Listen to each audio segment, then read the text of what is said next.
Hello everyone, I'm Teresa and today's video is about Major Arcana card number 13, Death.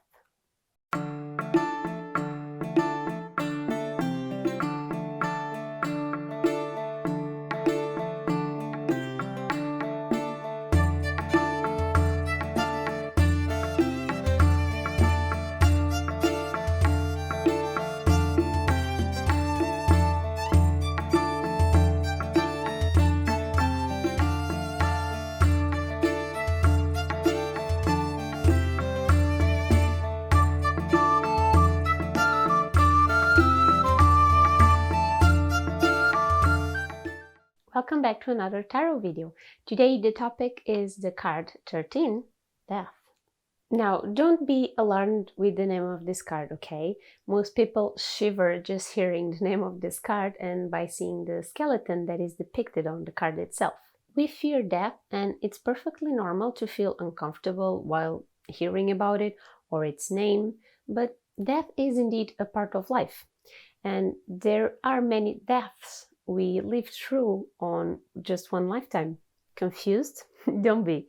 At the end of this video, hopefully, you will better understand this card and see that it doesn't mean that you or someone you love will die soon. Before we dive into the meaning of this card, remember to leave this video a supportive thumbs up and to subscribe to the channel if you want to be notified every time a new video is out. Okay, moving on to what really matters, the card. This card is the number 13 and I think everyone is aware of the connection of we humans make of bad luck and the number 13. As superstitious as we can be, the number 13 has been linked to unlucky events and some people even fear this number and avoid it. There's even a phobia that I won't even dare to try and pronounce it of this number. In the Bible, during the Last Supper, there were 13 people seated at the table. And one of those 13 ended up betraying and killing Jesus. So that's why it's often said when 13 sit to eat, one will die. Fridays that end up being the 13th of that month are also considered to be days of extreme bad luck. One of the events that can be linked to this fear is the Friday 13th of 1307. On this day started the end of the Knights Templar.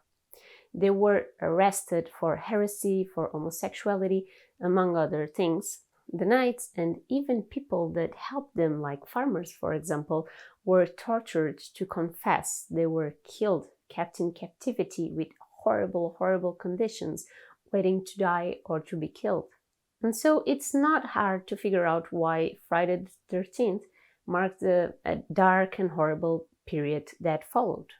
If you want a more recent or modern cultural reference, you have the one present in Harry Potter, for example, when Professor Trelawney, fearful of joining a table to dine because, to her knowledge, there were 12 people seated at the table. And with her sitting down, it would make 13 people. Her prophecy ended up being correct, but that's not what I'm here to tell you. So as you see so far, the number 13 seems to be a perfect fit with the card of death, as it both inspire fear. But if we split the numbers, we have 1 and a 3. We have the 1 for new beginnings, opportunities, and the number 3 for expansion and growth. But how do new beginnings and growth connect with death? Doesn't seem right, does it? Well, if you add the numbers, you will get a 4, which is the number of stability. Think of it this way. Death brings change. The death of something old will bring the opportunity for something new to arise. And this something new is a new beginning. And with it, we can experience growth and evolution. And eventually, with that growth and evolution, we will reach a level of stability. So 1, 3, and 4. Altogether, 13 brings transformation, change, but you will probably understand it better after analyzing the card. So let's move on and look at the drawings on the card and analyze them, shall we? Okay, main thing to notice here is the skeleton that is wearing an armor. And the skeleton is riding a white horse with red eyes. At the same time, the skeleton is holding a black flag with a white flower. At the horse's feet lays a man apparently dead, but also a child, a young woman, and a priest that are still alive. There is a river on the background with a single boat. And even further on the background, there are two stone pillars with the sun shining between them. Okay, what a spooky scene we are looking at, right?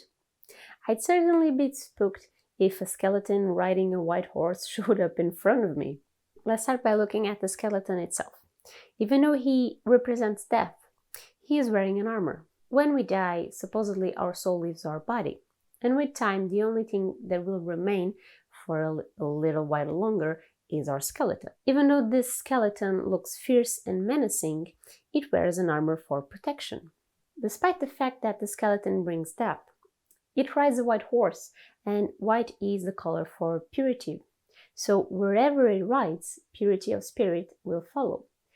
It's not ill intended. The flag bears a white Rosicrucian rose, and this is a symbol of the Rosicrucian movement, which was built on esoteric doctrines. By being white on a black background, this rose depicts the purity shining through the negativity. Remember that this way of displaying a flag was also a way to announce something, to be seen from afar and yet recognized or understood. So in a way, this flag is the skeleton's way of announcing itself and its intentions. If you notice the people on the ground, we see a man, a woman, a child, and a priest. However, upon closer look, we can tell that there is a crown next to this fallen man. This is a sign that no matter how powerful you are, you'll still have to obey to the same laws of those below you. Death won't care if you are a king or a mere farm worker. It also hints us that no matter who you are, old and powerful, young and naive, moved by faith, or just a child with no notion of the world around you, death can be seeking for you. Now, don't be alarmed here when I mention death, because this death is more related to changes and transformation than an actual literal death. However, it's always a good reminder of our own mortality. To die, we just need to be alive. So it's the only thing that money, age, and other things won't keep us safe from. It's equal to all. The bishop or priest character is the only one that seems to be standing with full use of his physical abilities and not fearing death in front of him. This can be a sign that sometimes faith is the only thing that keeps us alive through dark times. This does not necessarily mean religious faith. We all have different faiths and beliefs. And sometimes we just need to hold on to the faith that everything will resolve itself and the outcome will be brighter.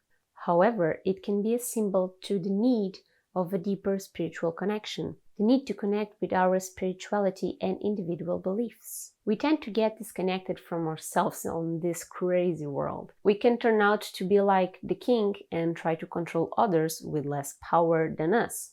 We can be egoistical and flaunt our riches like that would make us any better than other people. And that is the way to fall prey of death, the disconnection to our own selves. Notice how the young girl seems to be out of conscious or about to die, while the child is on his knees but clearly still alive. The heart of a child is made of pure innocence, yet as it grows into young adulthood, it can be corrupted by greed, by power, by influence of others. Now, through the background, we see a river and a boat. Some mythologies have this belief that souls of the deceased need to cross a river to reach the afterlife or whatever world the dead were supposed to go. For example, in Greek mythology, there's Charon or Charon, who steers a boat on the river Styx. This river is said to divide the world of the living from the world of the dead, while the boat that Charon or Charon drives carries the souls of the dead, helping them to cross that river. Within the Viking Age, though, bodies of those with higher status were often put on a boat and set on fire. And quite honestly, the boat that is depicted on this card really resembles a Viking boat. So this river and boat can be a crossover for those that death chooses. Now, despite this crossing to the land of dead idea, upon a hill there are two stone pillars with the sun shining between them.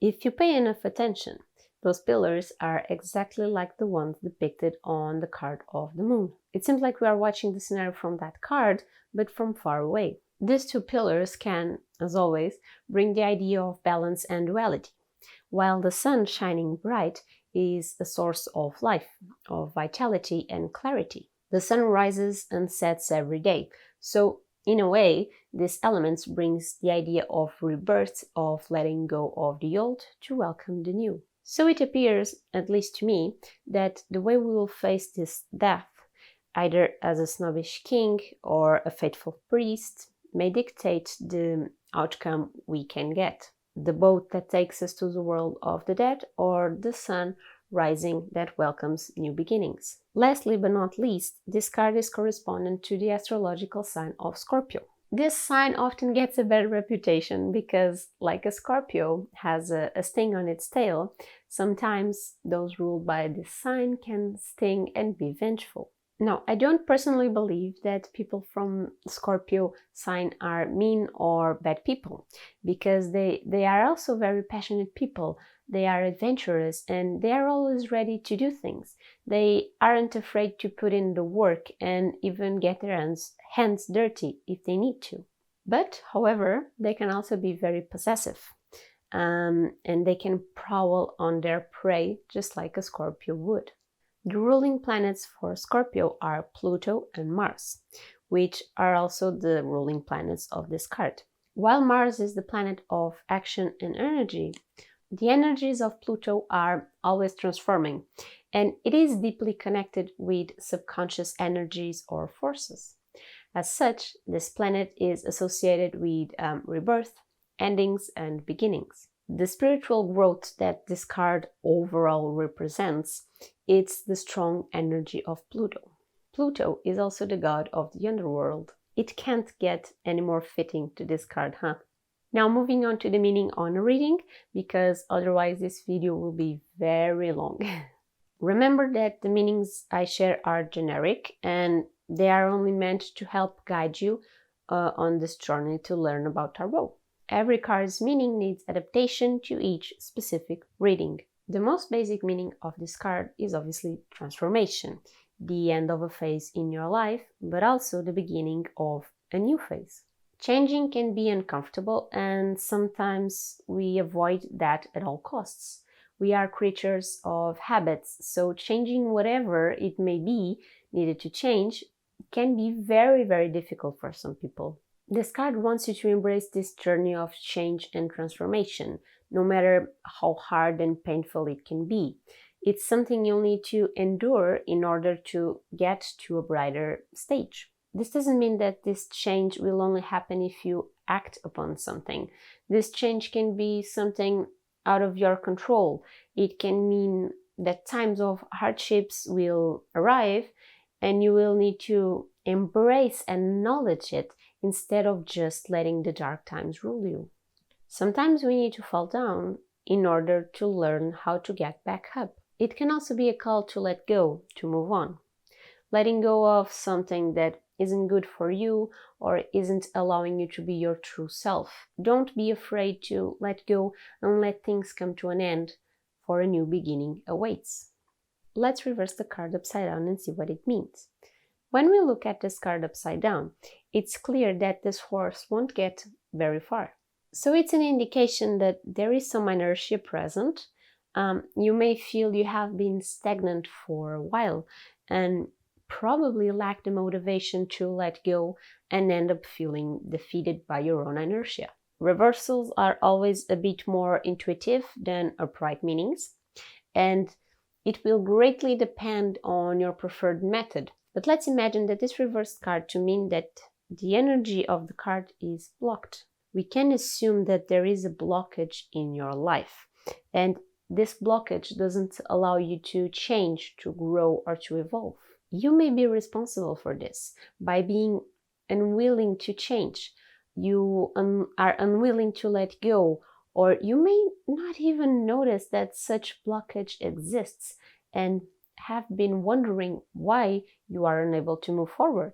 As such, if this card shows up reversed, it's the call to embrace this change instead of just avoiding it, resisting it. That's everything for today's video. I hope you enjoyed my point of view and observations on the Death card. Let me know your thoughts about this card with a comment. I read them all, even if sometimes I take a little while to reply. And before you leave, let me apologize and explain why today's video was a bit out of the normal schedule. I'm slowly getting some opportunities to work, and time does get harder to manage. I was lucky enough to be invited to be a second photographer on a wedding last weekend. Since weddings are now allowed again and a few brave people really do want to get married in spite of the pandemic we are all still living in. And while I do enjoy working at weddings, let me tell you, it is such a hard job. I was working from a bit before 9 a.m. till a bit after midnight. So around 15 hours of work under intense heat, carrying heavy gear and dealing with people that, even though they see me with a mask on, they think it's perfectly fine to approach me without one because, they are having fun, they are a little tipsy. My patience was really tested that day. As a second photographer, I don't really get that much money out of these events, and I did question if it was worth risking doing it before I get the vaccine.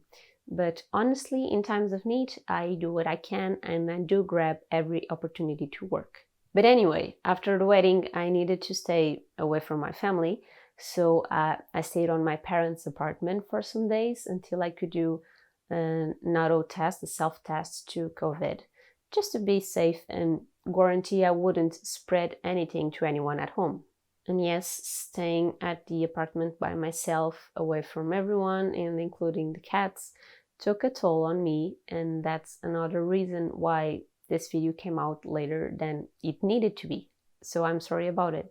I've been feeling really drained of energy lately, and I feel like I ended up neglecting YouTube more than I should or want to. Because at the end of the day, I don't make money from my videos, but I do have a lot of fun sharing with you and reading the feedback of this community.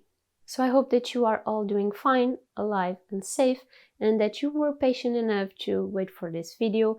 And I honestly hope that you aren't disappointed that sometimes the video is out of schedule. I will see you on the next video for another card. Stay safe. Bye.